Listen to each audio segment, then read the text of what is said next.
Happy Friday, my lovelies. Welcome to episode 80. Oh, big number there of Stir Crazy, our show that we've been doing pretty much since we've been locked down and quarantined and everything relating to this global pandemic. I'm your host, Kim Brown. Welcome, everybody, for yet another edition of First Nation Fridays right here on Stir Crazy, where we collect the most lovely trio of Indigenous women, and we sit and we talk about a lot of the issues that are affecting Indian country. There's a lot to talk about this week, especially connected to the Democratic National Convention and what the Biden-Harris ticket means for Native Americans. What are their plans? What are their commitments? There was a bit more of representation of Native Americans at this year's convention, but we all know representation does not equal rights. So we're going to parse down some of what happened this week. One of our panelists had the inside scoop on some of the more interesting caucuses and meetings that happened for the DNC. So we're going to get into that. Also, a variety of issues, including COVID-19, which is having a devastating impact on Indian country, and why the census undercounting of Native and other oppressed and marginalized communities could actually further hasten how COVID is moving through Indian country. So we're going to get into that and a whole lot of other things. So, of course, we always want to hear from you in the chat and in the comments. You guys shout out some questions. We love that. Shout out to everyone that's on Periscope, watching us on Twitter. Welcome to the program. And now it's time to bring in our fantastic panel. Joining us all the way down the street from Washington, D.C. She's a journalist and organizer and founding executive director of Crushing Colonialism. Jen Deerinwater is here. We're also joined with Desiree Kane. She's a journalist and an organizer in her own right. Same with Johnnie Jae out there in California. Ladies, as usual, I'm so happy to see your faces. Welcome to First Nation Fridays. Hi. Pleasure to be here. So let's start out with some politics, ladies. We know the Democratic National Convention finally wrapped up. Oh my God. Like, why was that such a laborious undertaking of speeches? And I didn't even watch none of them joints. I watched the clips and the highlights, but God be with you if you sat there and watched all 3 or 4 nights of that convention. But a lot of progressives generally unhappy with what Democrats put forward. Mm-hmm. We saw some marginalized groups become further marginalized, with more Republicans being featured than Latino speakers, which was odd. And we saw the Democrats walk back some things or quietly drop some things. For example, dropping the fossil fuel exemption. We're going to get into that from the Democratic platform, which, speaks volumes. But first, let's start. Where should we start, ladies? Do you guys want to start with Joe Biden's agenda for Indian country? Or do you want to start with the fact that Elizabeth Warren had the audacity to address the caucus of Native Americans during the Democratic National Convention? Dwayne, put that tweet up. I'm not sure if you can find it right away, but it's let me tell you which one it was. It was Liz Warren. Has something to do about Liz Warren. And I saw this float across my Twitter timeline, and I was like, I wonder if Jen what happened to be part of this. And I tweeted you, Jen, and you said yes, you were. Now, the tweet focused on the fact that a bunch of trolls somehow infiltrated the comments, and that totally went over my head. I'm like, troll? Wait a minute. Why was Liz Warren talking to Native Americans? Why was Liz Warren talking to the Native Americans? Jen, bring us up to speed on what that was about and why that was about. Well, I watched a lot of the different caucus and the council meetings from this week. I watched the rural and the disability council meetings. I watched both Native American caucuses, and I watched part of the environmental crisis and climate council meeting, plus most of the speeches every night. So oh my goodness. I have opinions for days about this state. But in terms of Elizabeth Warren, I mean, this was something that we did see in both of the Native American caucus meetings, is that there were non-Native people there speaking, talking about how they're, allies to Indian country and this, that, and the other. And of course, Senator Warren was one of those people. She spoke at the very first meeting.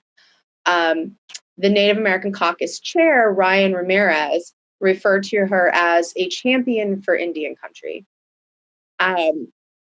Is she? I wasn't surprised she was there speaking, but it was upsetting nonetheless. I mean, this is someone who's done great harm to Native people, specifically Cherokee, Delaware, and the Powhatan women, who are really suffering the most because of the racism that's been, directed at Elizabeth Warren. But as she is a white woman, she's not the one really suffering from these issues. It's really Native women that are suffering. And her presence on the Native American caucus was infuriating. She has never really righted the wrongs she's committed. She's made some apologies, but that's not what a lot of us want. A lot of us want her to admit that her family story was just a story. She should have never told it. She should not have done a DNA test.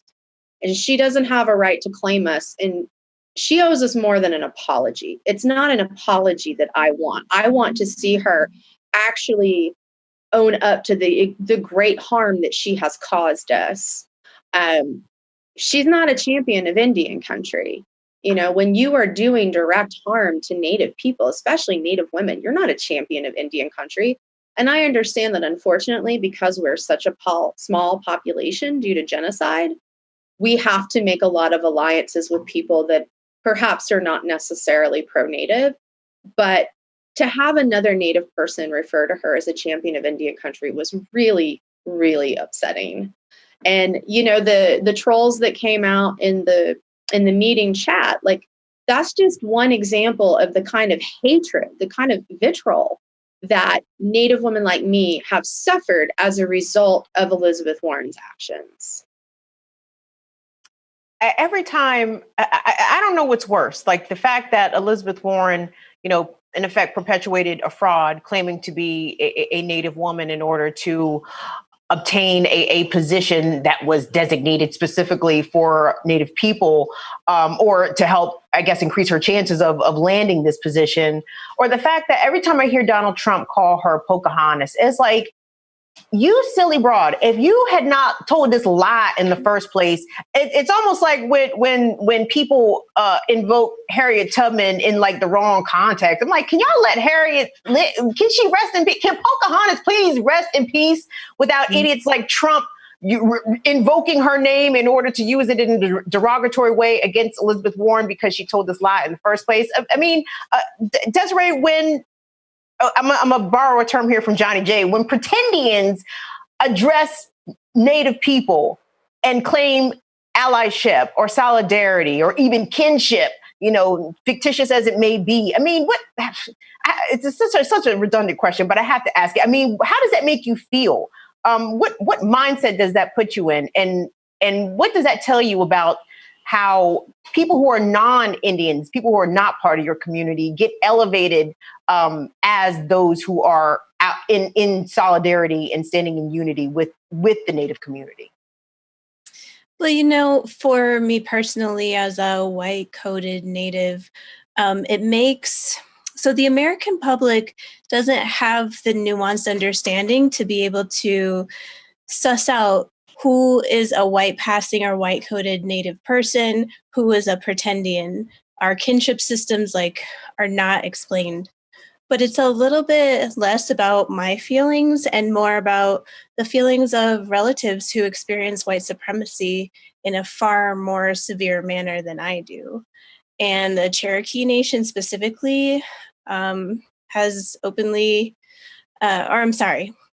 members of the Cherokee Nation have said, this is not helpful. This is not working out for us. There was a big letter that came out, asking for the very things that Jen has said and more. And I think that Elizabeth could do a lot to listen to the advice of the people in that letter, who are largely Cherokee citizens and their allies, who are saying, you're not helping Indian country by perpetuating this family lore. And family lore around Indigenous heritage is something that touches many American lives. So, the due diligence needs to be done to find out one's own heritage and family, and really own what the story is, because it's not okay to take opportunities from someone who opportunity is set aside for.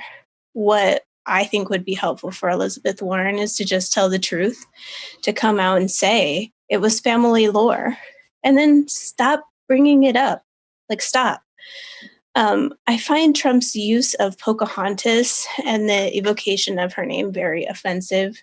But she is the missing and murdered Indigenous women, one of the very first ones that Americans are very familiar with. And so every time he brings up her name, it's just really a jab.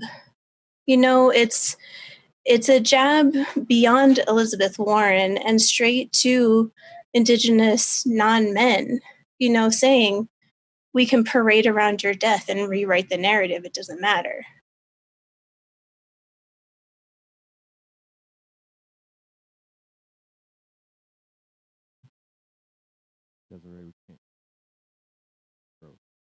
Oh, she looks like we got Desiree frozen. I feel as a white-coded Native, it's really important that we just direct to the sovereign nation's citizens who are directly impacted by her lies. Johnnie Jae, we know Elizabeth Warren hails from Oklahoma, same place you and Jen hail from. We know that she attended an all-white high school, segregated high school, but wanted to claim Native heritage when it would suit her, when it would advance her professionally. Your thoughts, my dear, and the fact that the DNC would think that it would be okay to have Liz Warren, of all people, address the Native American caucus during the convention. It's upsetting, but it's also not surprising. And, the hard truth, I really hate to admit this because it just sucks, but she has supported policy that has impacted Indian country in a positive way. So I can understand why some would say, okay, well, let's allow her to talk because she supported this policy, she supported this, so let's give her an opportunity to be an ally. But they also don't allow for her to grow into an ally because they are not holding her accountable for the harm that she has already caused. Nobody is allowing her or even pushing her to come out and admit that she was wrong and to admit that she did cause harm to Indian country. And she's made some very shallow apologies. She's made private apologies when what she needs to do is be very public with her apology, but also with the way that she makes amends, because she came out with this story in a very public manner. So any amends or any apologies, they need to be just as public and just as pushed as her original lore, especially because after the DNA test that she took, she rolled out a whole video to try and show that, okay, look, I took a DNA test, so therefore I am Native. And also parading around a cousin who is Native, but not necessarily related to her through blood, to try and validate that claim. So it was very, very sneaky. And it's also something that Natives are very familiar with, because it's just exhausting, actually, to, continually have to address pretendianism and how it impacts Indian country, especially when it comes from women like Elizabeth Warren, who are white and just have this lore in their family and pull it out whenever it's convenient to them, to be trendy, to be exotic, or even to try and get ahead. Because as Natives, we all know that there's a lot of people who think, oh, I took a DNA test, I have Native blood, so how do I enroll in a tribe because I want free money? I want free school. I want to go to school for free. I want free healthcare. I want free this, free that. And meanwhile, the rest of us are like, well, when you figure out when you could get all this free stuff, let us know, because we don't get free shit, you know? So it's just something that we deal with, and we see it all the time. And it's so frustrating because it also makes it harder for natives who are actually native, who've had their connection to their tribe severed through the residential boarding school area, from being adopted out, from being put into foster homes, adopted out to white families, who have been disconnected from their people for a wide variety of reasons. It makes it so much harder for them to come home and for them to be accepted and for them to find belonging in the one place that they should always feel as if they belong. And that's within our tribal communities.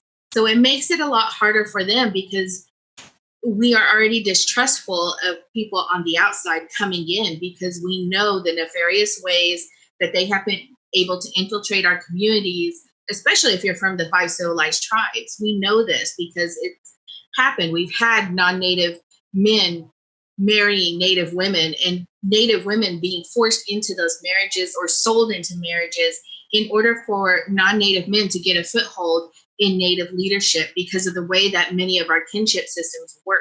So, you know, we've seen this. We know that there's all these reasons, and it just makes it so much harder for native people to reconnect and to come home to our communities when you have pretendians like Elizabeth Warren just touting this family lore without ever wanting to understand what it means to be native or to even be a part of the community.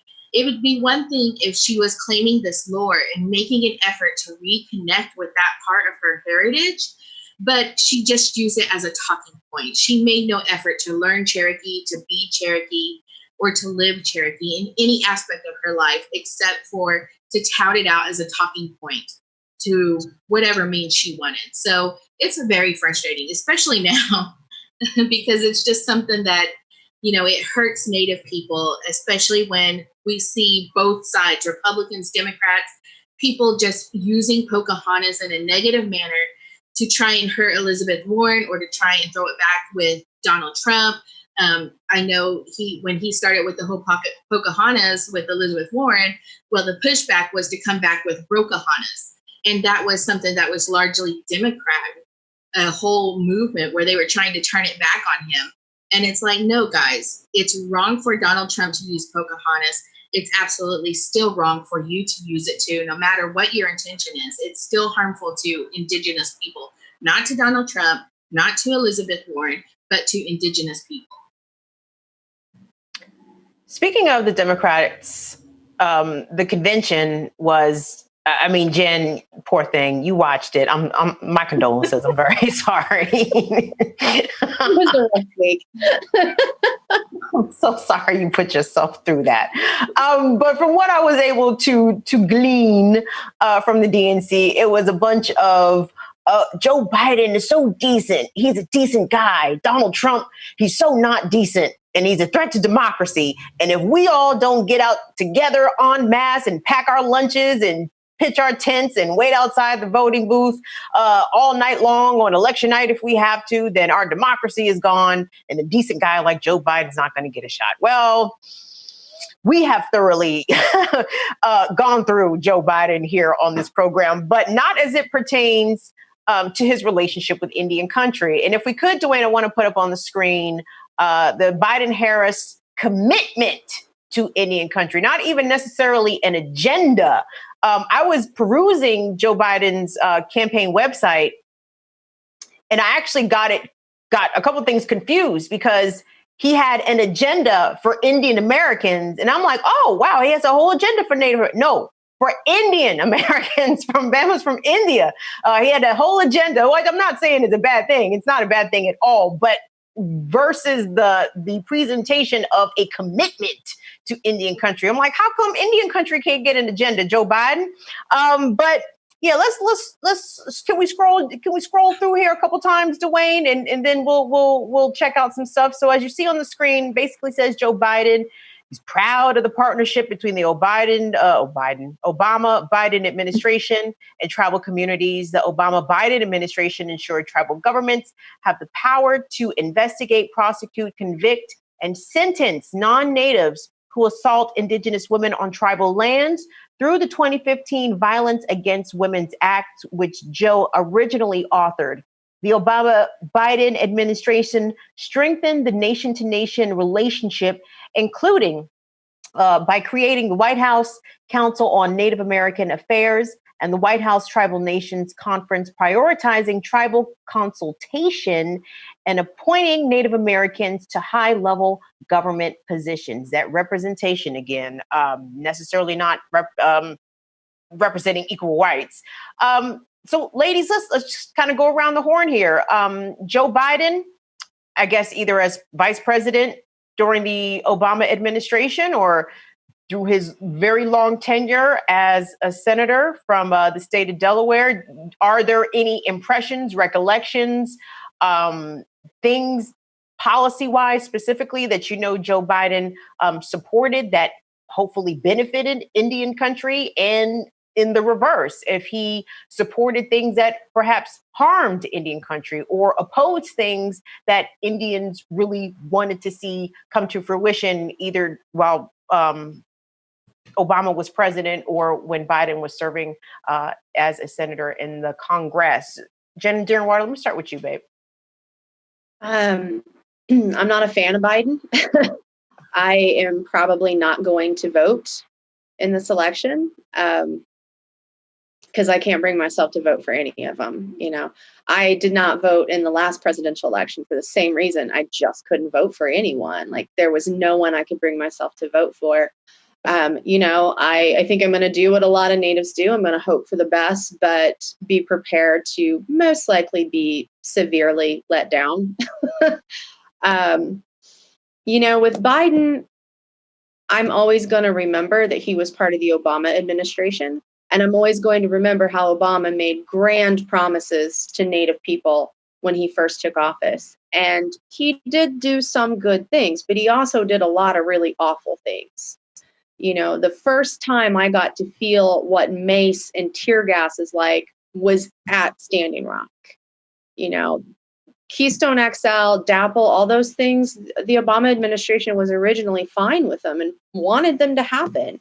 You know, Obama and Biden sat by and did nothing while people like myself and Desiree spent months out there. You know, all these Native people, journalists, you know, our non-Native accomplices, everybody out there just being brutalized and arrested. And, you know, we still have people sitting in cages right now. You know, Red Fawn Fallis is still locked up, you know, from her being set up by the feds, you know, and then I'm supposed to, meanwhile, think Biden is good for me. Biden's not good for me. I mean, this is a man that signed the Clinton crime bill, you know, and he, as well as Bernie Sanders, which is another reason I don't like Sanders, both said, well, we signed it because the Violence Against Women Act was in it. Well, great, we need VAWA, but the first VAWA gave no protections to natives. You know, the next VAWA reauthorization gave us like a teeny tiny little bit of protections, but still practically nothing. And, you know, Biden supports the reauthorization of VAWA, but I don't believe that he's going to give us our full sovereignty through VAWA. I don't think he's going to. I just don't have any faith in him, and I don't have any faith in the Democratic Party. And part of the reason I don't is from years of working for them. I know how they work. I know how campaigns work. I understand the system, and it's not a system worthy of my faith. And, you know, I think watching a lot of these meetings and the speeches and things, the Democrats know. They know that the voter base is changing. They know that this is becoming a minority majority country. They know the youth are angry. They know people are becoming further to the left, but they're not changing their ways. Instead of changing their ways and following what the vast majority of the country really wants, including Native people, they instead pander to the white moderates and the right. You know, I'm still like blown away. Why am I supposed to want to vote for this party that had Republicans on their stage? You know, that's disgusting to me. You know, I don't want to hear how white people feel bad that they voted for Trump. I don't give a fuck about your white tears. You are a racist. You are a white supremacist. You are sexist. You are ableist. You are just a horrible person. And, you know, I know there's really no politician that I think is worthy of our votes, but I don't want to hear white people saying, oh, I made a mistake. Like, you knew who Trump was and you didn't care. Just like the Democrats know who Biden is and they know who, you know, Hillary is and John Kerry and all that, but they still keep putting up these kind of candidates because ultimately they don't want to represent the people. They don't want to bring justice. They want to stay in power. And they know they're losing that power with every day, but they're just gripping onto it, trying to just sink their teeth into that last little bit of power and privilege they could possibly have. And, you know, I'll make one last point and then I'll stop talking. But of everything I watched, the only time I saw any Democrats take accountability for their failings was in the rural council meeting. There were actually politicians in there saying, we have done wrong by rural America. We have not shown up. We have not listened. You know, we don't continue to show up. Like, I actually saw Democrats holding themselves accountable and holding each other accountable in a way I haven't seen in other parts of the DNC this week. Interesting. Desiree, Jen brings up that you were right there on the front lines during the height of the Standing Rock uprising. I'm not even really sure the right terminology to use for it. Was it an invasion by the oil company and the state government on sovereign tribal lands to extract and to build this god-awful pipeline? But talk to us about your experience when you were there and just observing the reaction by the Obama administration to the violence that was thrust upon you as protesters, and how they really sat on their hands for damn near the whole thing.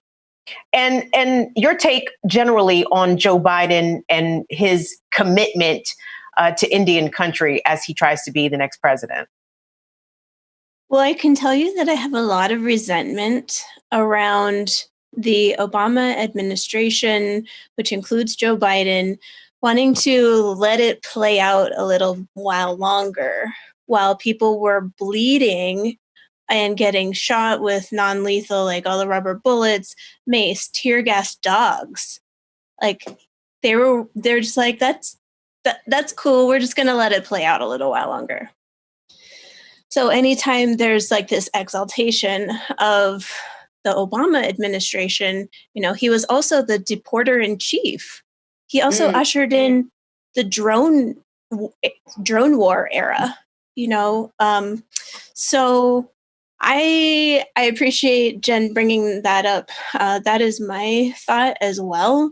Is like, you don't have a commitment to Indian country and then sit on your hands while the largest indigenous uprising of most recent memory plays out, while people unarmed are being brutalized by, you know, the feds and the mercenaries who were just feds who were moonlighting, you know, getting paid double time. So I don't know. I don't have a lot of faith. I think that the Democrats, this is what they do. They're pro-oil and gas. And as long as you're inherently pro-oil and gas, you can never be an indigenous, like, solidarity with us. Mm-hmm. So I don't know. I don't have a lot of faith. I also think that Joe Biden is extremely creepy. I've been in his presence before and taken pictures with him. You know, there at the end of this conference, I was working. It's like a man goes in front of me and Joe like doesn't touch the man that he's taking a picture with. But I come, and if you look at this picture of us, he's got his hand like up under my ribs here. He's got me pulled in close, big old grin.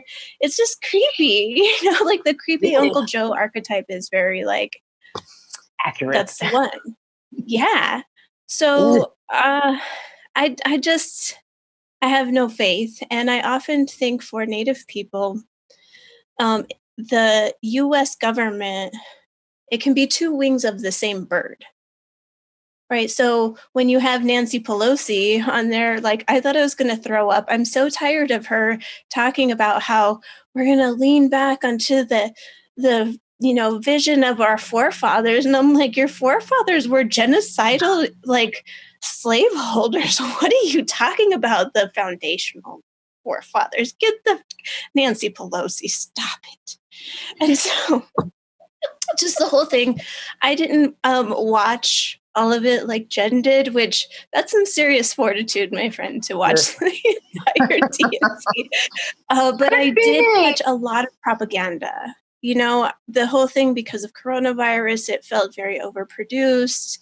And I watched some parts with a lot of resentment when other groups, and I know it's not a competition, but other groups are given a lot of time, a lot of space. Like, how often does Joe Biden go to church was a topic yesterday. And it's like, okay, well, he wants to talk to the Christians. I get it. He's a Christian.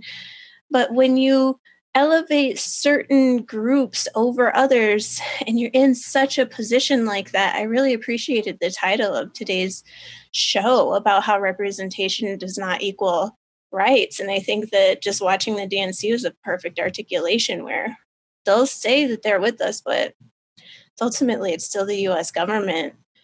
And, Biden said, do we bend? Do we break? No, we push forward. And I'm like, this focus on making sure that we put in a society and then maintain it above all else. He said, we own the finish line.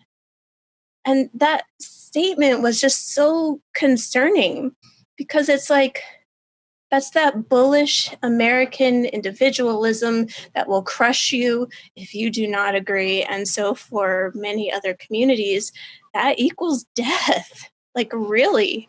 And so that was just a lot of red flags for me. I'm not a Biden fan either. Johnnie Jae, definitely want to get your take to weigh in on Joe Biden and Kamala Harris by extension. Indians.com had a good piece about how Kamala Harris also not really a friend to Indian country. We'll get into that in just a moment. But your take generally on Biden Harris and their chances, I guess, to not only win the Indian vote, and I want us to get into issues of voting accessibility in Indian country also, because I know that is a shit show, as it is a lot of other places. But the challenges that impact Indian country specifically when it comes to voting can come with a lot of other implications and consequences that I don't think a lot of people are aware of. But first, Johnnie, let me get your take on the DNC and Biden Harris and their chances to defeat Trump. Well, I didn't watch. It's the same crap year after year, every election. It's all just pandering and performance. So I didn't even bother, because I already knew what was going to happen. They were going to parade people around and be like, oh, Biden's a decent person. They're going to try and glorify these candidates as if they're better than Trump, but they're not. Because let's be honest right now, like, the bar has been set so low for candidates that a dung beetle would be a better president or a better candidate at this point. Like, if you're looking for a moral choice or a better choice, a dung beetle is better than the choices that we have before us. And, I just tweeted about this morning because, my vote is going to Biden and Harris, and it's very begrudgingly so. And mainly the reason for that is because it's not a vote for Biden Harris. I have no confidence in them. I am under no illusion that they are better for America, that they're better for Indian country than anyone else. Because at the end of the day, whether, Trump wins again or he doesn't, and Biden and Harris get in office, we are still going to have to fight against the policies of whatever current administration is in office. That's just the hard truth. And so my vote, the way that I am viewing it, and my friend Kelly Hayes had a wonderful article published today talking about this, is that you're not casting a vote for Biden or Harris. You're not casting a vote for Trump. What you're casting a vote for is the rise of full-blown fascism in the U.S. And that's very much the way that I'm going into my vote, because, Trump is a very dangerous person, especially now impeding on the election itself. And I have no doubt that there is going to be a lot of corruption around this election, that we are going to have to fight for our votes to even be counted, because Trump is going to do everything that he can to stay in office. And we've already seen the disruption with the U.S. Postal Service. We've already seen that he is going to be sending law enforcement to polling areas in order to kind of create more chaos. And so, I have no faith in either candidate, but I do know that we do need to get rid of Trump. So my vote is going where I think we have the most hope of getting Trump out of office, and that is unfortunately with Biden-Harris. But I'm under no illusion or thinking that it's a morally superior choice, and I am not going to shame people who do not vote at all or who vote for third parties, if no matter the outcome of this election, because voting is a personal choice and a personal responsibility. And no matter what you do, it is a valid choice, especially given the candidates that we have before us. Because, I'm looking at Trump and Biden, and I'm seeing the same person. I don't even see a Democratic candidate. I see two Republicans. So, that's the way that I'm seeing it. And I also see two men who have been very violent towards women and who have supported policy that have hurt Indian country. So I don't see much of a difference between the two, especially given that now they're dropping the fossil fuel support for dropping the fossil fuel dependency. Now that I see that, I already know it's going to be the same crap. We're going to be facing the same kind of policies that we're seeing under Trump, under Biden, because both are very anti-native, which is why you see a very weak native platform for Biden. You look at any other candidate, Sanders, you look at Warren even, and Mark Charles, you look at all these other candidates, and they have at least attempted to put together a native platform and have been able to work with native communities to create those platforms. But Biden has nothing. He has a commitment and just a very vague agenda. And once again, kind of riding the coattails of Obama and what he supported, not necessarily what Biden himself put forth, but just kind of going along with the flow. So, it's a very frustrating election year. And I am under no illusion that one is a more morally superior choice at this point. They're both the same person, in my opinion. So, we're just kind of flipping a coin, and we're just going to see what happens. And that's all we can do at this point, because this is what we've let America become. Johnnie Jae, you had a friend of yours appear on Fox News. What? How did that happen? But your homie was on Tucker Carlson of all shows. So give us the setup. Talk to us about who this is and what we're about to see. Ashley McRae is one of my favorite people in the entire world. I've done a lot of advocacy work with her in Oklahoma, and she is just an amazing powerhouse. She has tackled the fossil fuel industry in Oklahoma, which is huge. Oklahoma is considered the pipeline crossroads of the world because we have so many pipelines that intersect through Oklahoma, specifically through Cushing, Oklahoma. And she has done a tremendous amount of work raising awareness about the impact that it has on Indian lands. And, not only that, but she does a lot with reproductive justice. And she's just an amazing powerhouse of a woman. And I was cracking up because I saw a post and she was just like, y'all, I made it on Tucker Carlson. And I was just like, what? And I watched the clip, and she was one of the speakers at the DNC. And in the clip that he pulled, she was talking about ultimately the goal is to destroy colonization, white supremacy, and capitalism. And yes. Tucker Carlson just took that one little clip, and he's like, but what does that mean? We don't know, but what we do know is it's bad for you. And hold on. Don't give it all away. Don't give it all away. Let's watch it. Dwayne, go ahead and roll that clip. Listen to aspiring economist Ashley Nicole McRae. This future that we all want, that we're all trying to build, really is about the destruction of colonization, white supremacy, and capitalism. The destruction of colonization, white supremacy, Okay. Tucker Carlson seemed genuinely perplexed there at those proposals. Like, what? No more manifest destiny? How will we live? No more white supremacy? That's bad for you. No, it was so hilarious watching this clip, just knowing the work that she does. And also the fact that he called her an aspiring economist. And that is so bizarre to me. I mean, fact checking is not his strong suit. We know that. But at the same time, it's like you could at least attempt to figure out who the person is that you're putting on your show, because nothing that she said is out of line with what the rest of us are working towards. You know, you see this going on in the country, across the nation. There are tremendous amount of people that are working to destroy colonization, white supremacy, and capitalism. Like, we have to do that in order for us to create the world we want to actually live in, and not this shit show that we're in now.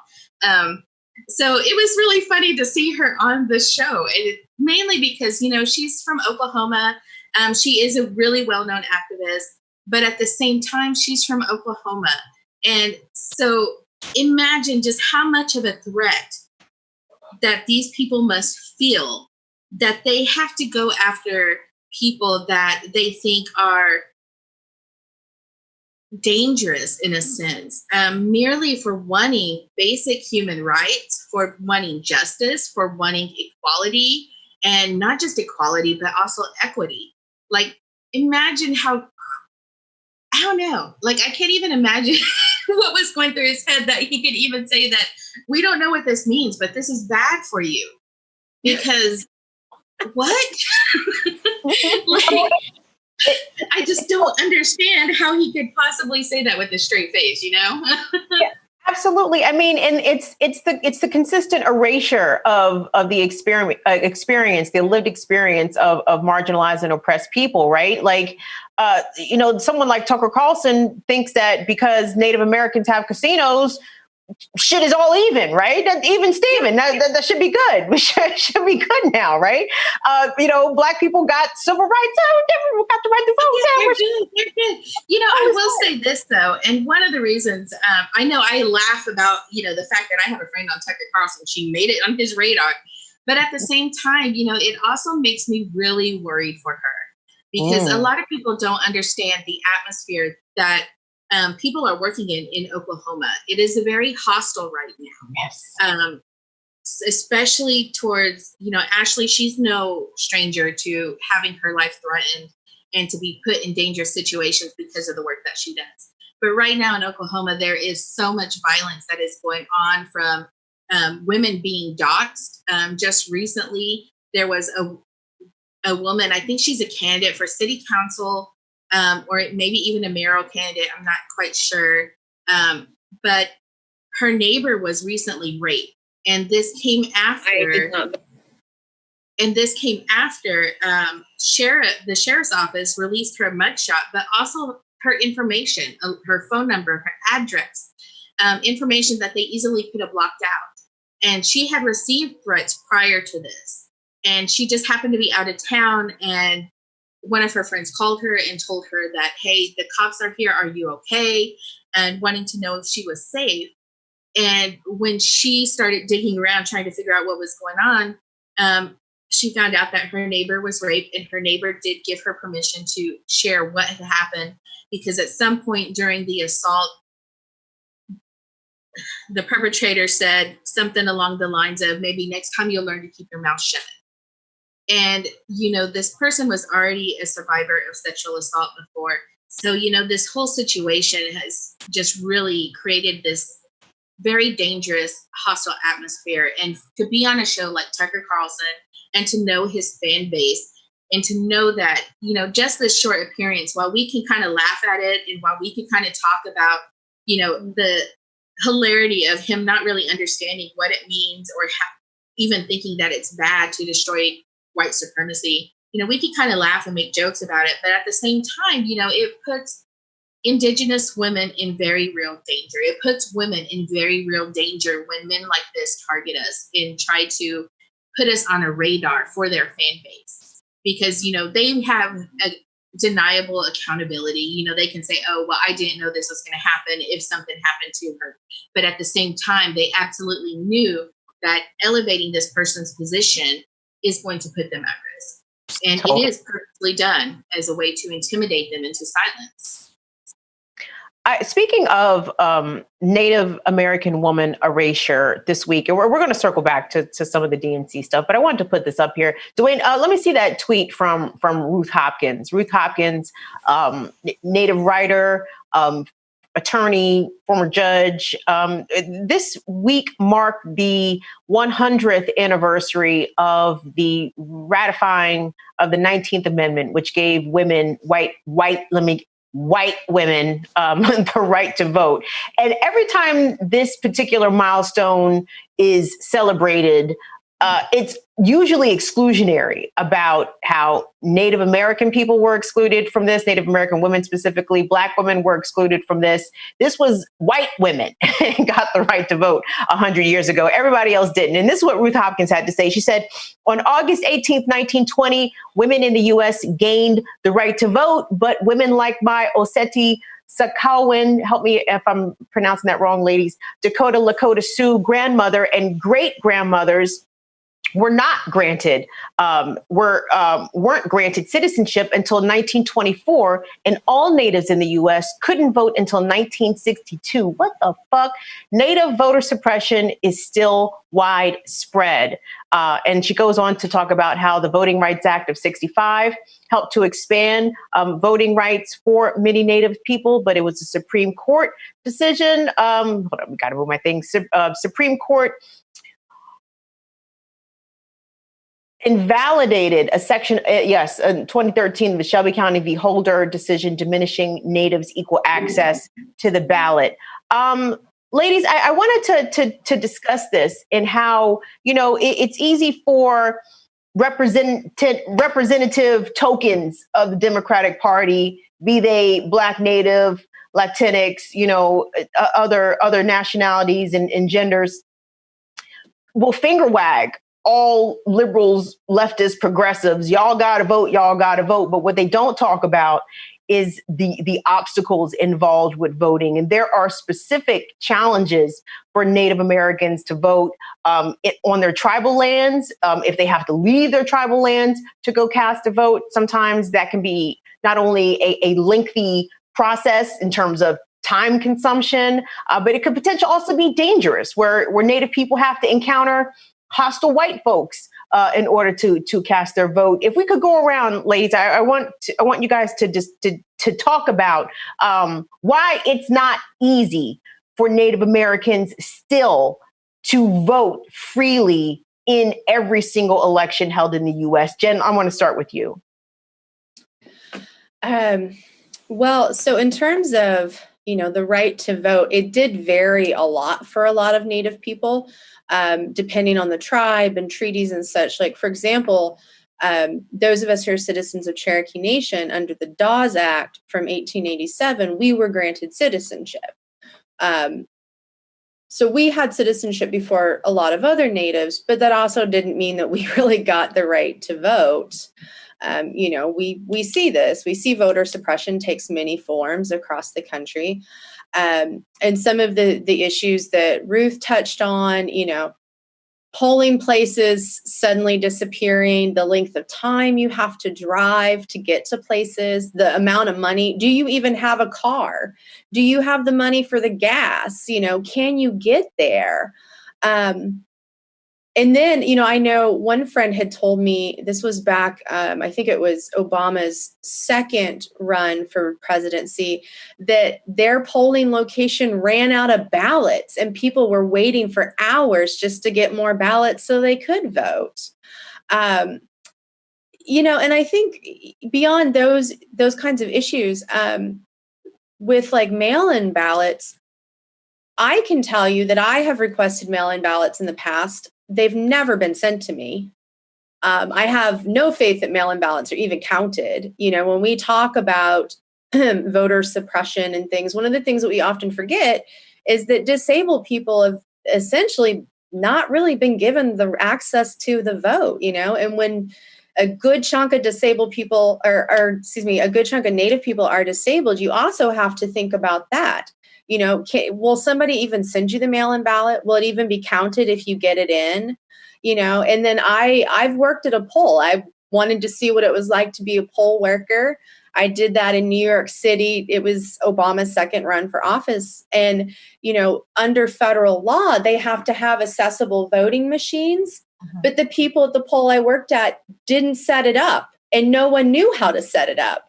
So if a disabled person had come in and wanted to use that machine, it's not available, So I know I'm going a little off like the issues of Native voter suppression, but I think it's really important to understand the larger problem of voter suppression in this country and all the different overlapping ways that we keep marginalized people from voting. Desiree, what is your take on the lack of accessibility for voting in Indian country? I mean, Indigenous sovereignty fundamentally undermines pretty much everything that the United States is built on. So there is no motivation whatsoever to work with entities or people who might undermine you if your total goal is dominance. So I think they make it as hard as possible as a way to render Native people voiceless and to continue this hundreds of year old attempt at exterminating Native people. Also, part of me wonders, we get upset about redistricting and things like that. And it's like, or just people don't have access. But only recently was the ruling, I think, sent from the Supreme Court that if you're setting electoral votes, you have to vote in the same manner as your constituency base. Like, the fact that that's news is wild, because that says for now hundreds of years, the Electoral College, they could just vote however they wanted. And we've known that that's been an issue where the popular vote literally doesn't matter, because the votes, like the popular presidential, your vote, like, I'm not sure that it counts, or if it does, someone please educate me, because as far as I know, the Electoral College votes are the ones that actually elect the president. So when you're talking about voter disenfranchisement, they have convinced us to gaslight ourselves and everybody focus on the presidential popular, when really we need to be focusing on things like down ballot, the votes, the sheriff, the district attorney, the people who are actually going to be criminalizing our relative. In the U.S. electoral system, period, because the whole thing's rigged towards white supremacy and rigged towards settler supremacy. Mm-hmm. I mean, so much performance, Johnnie Jae, that we saw of, all this rainbow of different faces that appeared at the Democratic National Convention, basically signing off on this continued, white cis hetero male supremacy, right? Like, hey, we're all going to gather around and support the white guy once again. But in terms of voting, what has been your experience with being able to vote easily, or does that not even exist? Oh boy. So I have a thread on voter rights here in the US. From the very beginning, I put together a massive thread about every act that had to do with voting rights in America. And I did that after I started realizing that, wow, the vote does have power, because for so long I was one of the natives who was happy to sit on the sidelines and not take part in the system that I despise and that I know isn't broken. It's working exactly the way it's supposed to. So I was one of the people who was very happy to just sit out and not take part, until I realized that for every non-vote that is given, that gives more power to those who do vote. And they don't necessarily vote in our favor or vote with other people in mind. And that's something that started to weigh really heavily on me. And I started looking into voting rights and how it impacts Indian country. And it is a lot harder for Natives to vote for a variety of reasons, not only just being able to get transportation, to be able to afford to buy gas to go and vote, to find rides, but also in terms of making sure that they have the proper ID, because tribal identification is supposed to be accepted. It's the same as a federal ID, but in a lot of places, they don't always recognize that, and they will fight you tooth and nail to say that you need to have a government issued ID instead of allowing you to use your tribal ID, which is supposed to be just as good, and it should be, because we are sovereign nations. And not only that, but the information that is on the ID. So a lot of Native communities are very rural, and we don't often have street names. And now there is a rule that says in order to vote, you need to have a valid address, and it has to have a street name. They are not allowing like P.O. boxes. And that's something that we've really had to fight against for Natives to vote. And it really has impacted states like North Dakota, South Dakota, where it did have a negative impact and did impact the vote, because it did. I think it was South Dakota, I believe, that it was they unseated a Democrat, but it was because a lot of the Native vote didn't count. They weren't able to vote because they didn't have a street name on their ID, and there wasn't enough time for them to create street names and then to go get an ID with a street name on it. So there are all these little barriers that they keep putting in place in order to suppress the Native vote. We're supposed to have the right to have a Native language speaker, an interpreter, when we go to vote. And that's not just for Natives, but this is for everybody. But there aren't enough people that speak Native languages in order for us to have those interpreters if need be. And there are quite a few Natives who first language is still their tribal language. And because of that, they're not able to vote because they can't read the ballot, and there's not any interpreters there to help them with that. And again, just going back to, transportation, it's not just being able to afford the gas, it's also being able to take time off of work, or being able to find time to travel 90 miles. Sometimes, for some communities, we talk about this with healthcare. In order just to see a doctor, you have to drive 3 to 4 hours. Now, imagine doing that to have to vote. So there's all these ways that they have tried to suppress that Native vote. And it really made me understand that there is power in your vote. It does mean something, because if there wasn't power in your vote, if your vote did not matter, they would not be working so hard to suppress it. And, we can continue to work to dismantle this whole system, because ultimately that is the goal that needs to happen. And because we do need to build a better foundation for all of us to move forward from. But at the same time, even when that happens, the one thing that is going to remain the same is that we are going to have to continue to vote, because that is the only way that we are able to come together and to figure out how to compromise, which directions to move in. And it does matter. Even if the presidential election doesn't matter, like Desiree said, we need to be focusing on those local elections as well. We need to be looking at who we're putting in as sheriff, who we're putting in as mayors to overlook our cities, who we're putting in as governors even. Local and state government elections, tribal elections are so very important, and they all depend on our vote, because there is power in it. And I think we need to exercise that power, exercise any power that we are given, regardless of what our faith is, because it's just an exercise in learning to use our power.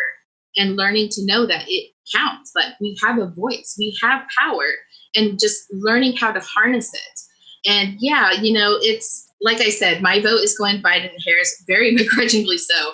I hate that. But I'm also looking at the other votes that I'm going to be making, because there are so many amazing people running for state government, who are running for local government, that can make a huge impact immediately without having to depend on the federal government, which we all know is always going to work against us.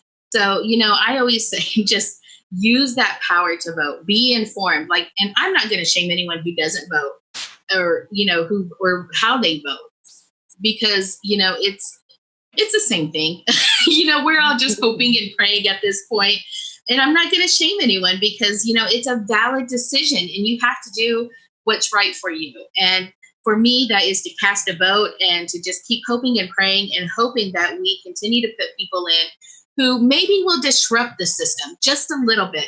Just maybe throw a little kink in the plans that they have so we can continue to work to dismantle that system, which, AOC, and, she's so problematic sometimes because I think she speaks without really thinking about it. But at the same time, she is a disruptor and she isn't afraid to call out how it really is. And she understands that, yes, she's part of the system now, but it doesn't mean that she has to be fully loyal or positively just shedding light and trying to make it seem like, oh, we're going to change this from within, because she understands that you absolutely cannot do that. So, we do need disruptors. We do need people to run for office who are going to disrupt it just a little. And also to kind of help us learn that, yeah, we have power in various ways and we just got to learn to use it and harness it. Mm-hmm. The thing also is, if someone, so there is value in the presidential vote in that if someone votes 3 times in a row, they are more likely than anybody else who has voted less than those 3 times in a row to become a lifelong voter. So if the idea is that we need better mayors, governors, sheriffs, district attorneys, all of that, we need to be cultivating people who are going to vote and know what a down ballot race even is, like how that system works. So I agree with Johnnie that it is a way to exercise a power that you have. And so if you are feeling frustrated and don't want to feel voiceless, getting into who's running in your local races will help you feel more empowered through the method of voting. Now, sometimes movements get more done, like Black Lives Matter right now is getting more done than perhaps voters.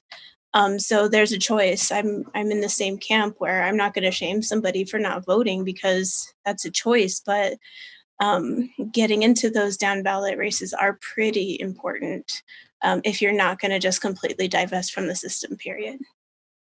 So yes. I'm sorry, speaking, Go ahead. No, it's okay. Just in terms of like down ballot elections, I'm not voting for the president. I am going to vote for my local elections. However, once again, as a DC voter, my vote really doesn't count for much. I have no representation in Congress. And even when I vote for like our mayor, our city council and such, the DC budget ultimately has to be approved by Congress too. So I just all around feel like I have zero voice in this government in so many ways. And for me, at this point in my life, voting, it just feels like a huge waste of my very limited time and energy. And I wish I did not feel that way, because at one point in time, I was a super voter. If I could vote for it, I was going to turn out. And just over the years of working with Democrats, being in the system, seeing the things I've seen, I've just reached the point where for me personally, I feel like voting is just, it's a waste of my time. I'd rather be out in those streets covering uprisings and protests and resistance. I'd rather do community organizing to fight the system, to tear it the fuck down, rather than I want to vote to hold it up. With that said, though, I understand why people still vote. And I kind of like with Johnnie and Desiree, I'm not going to shame you either way, unless you vote for Trump, and then you're fair. Yeah, then you can shame. And yes, rightfully so. And, just yes, a shameless plug, if there's any people in Oklahoma, please vote for Summer Wesley if we're District 100 for House Representative. My cousin, my family, and she will do Oklahoma proud. So please vote for her. Yeah, we have no vote shaming here on Stir Crazy. Let me not speak for the real news, but let me speak for this show. No, we're not going to shame you if you don't vote for Harris Biden. You vote for who you feel like voting for, right? Unless it's Trump, of course. But at the same time, we understand that voting does not even necessarily mean citizenship. It doesn't mean that there are a restoration of rights coming your way. It is a performance in order to continue to hold up the existing system, as Jen said. So if you vote, if you don't vote, it's 100% your decision to do that. But ladies, we have reached past the bottom of the hour. It's now 5 minutes after 6. Before we sign off, Jen, I know you're participating in an event tomorrow dealing with ableism, if I'm not mistaken. Can you tell us about it before we sign off? Yeah, so I'm going to be on this panel. I'm really excited about it. And so the panel is all about combating ableism and centering disability justice. And so there's going to be a lot of really great people, Leroy Moore, Denary Grace, lots of great people and lots of great organizations involved in it. And so if you are someone that does community organizing work, you're interested in learning about other forms of oppression, how you can show up more for your communities, go on my Twitter and follow me. I'm going to share that event again when the show is over. It's at Jen Deerinwater. And so go there and you can find the registration info, everything. I'm really excited about this. We had the 30th anniversary of the Americans with Disabilities Act last month, and there is so much wrong with this country in terms of how we treat disabled and chronically ill and deaf people. The ADA, kind of like what VAWA did for Native people, the ADA is just a teeny tiny little Band-Aid on a gushing wound. So we as a disability community have so much work to do, and the disability community is vast and broad, where every gender, sexual orientation, race, ethnicity, religion, income, education level, if you really want to think about intersectionality, please watch this if you're able. Yeah. Wonderful. Oh, I also had an article up today where I went over all of the week's news with the DNC. So take a look at that as well. That is on truthout.org. Jen Deerinwater's got a new piece. Who's about to say something? Desiree, was that you or Johnnie? Oh, yeah. Just what is the name of your event tomorrow, Jen? I think that if I'm remembering it correctly, the name is Combating Ableism and Centering Disability Justice. Okay, thank you. Yes, I think a lot of people, just this society in general, needs to deconstruct the way that we view disability, the way that we treat disabled people. And my pet peeve is ableist language. Oh, people, try to listen to yourselves, please, before you just go opening your big mouth and letting dumb stuff come out. So yes, check out Jen's Twitter page if you want to check out that event. And ladies, I got to thank you all again for another fascinating First Nation Friday. We've been joined with Jen Deerinwater, Desiree Kane, and Johnnie Jae. You need to follow all of these women on the Twitters. They are brilliant. They have so much insight, and every single non-Native person can learn from each of these women. So tune in, check out what they're doing and all that. And ladies, we will see y'all 2 Fridays from now. Bye. Bye. Thank you. Appreciate you, Kim. Appreciate you guys as always. Listen, folks, have a great weekend. The Rona is still out here, very much jumping on people. So please wear a mask. Please social distance. Please don't forget to regularly wash your hands. All that temperature check, that shit is bullshit. Don't fall for that. Just try to be smart, be safe as you can, and keep in mind that we are still in the midst of a global pandemic that is deadly, and it has killed over 170,000 people on this continent. So, and more probably. So yeah, just that's it. Have a great weekend, y'all. See you on Tuesday. Bye-bye.